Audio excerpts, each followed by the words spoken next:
दोस्तों आज हम तमकुही रोड मार्केट में आइल बानी।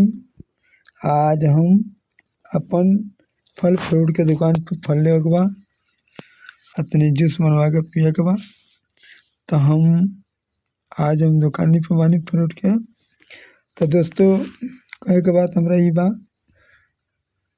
कनी है आज यही जगह हम वीडियो बना ली ताकि ये वीडियो अपने चैनल पर डालें।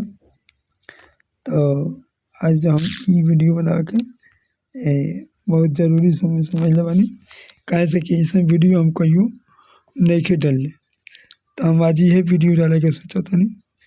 तो हम वीडियो बना ले में तमकुही रोड में चलते नहीं घरे तो डाल दें अपना चैनल पर। तो हम आज ये वीडियो के बड़ा अच्छा तरीका से समझ ले बानी, लेकिन हम आज तक ये वीडियो डाले नहीं की। दोस्तों अगर हमारे वीडियो अच्छा लगी तो लाइक सब्सक्राइब कमेंट करे जा।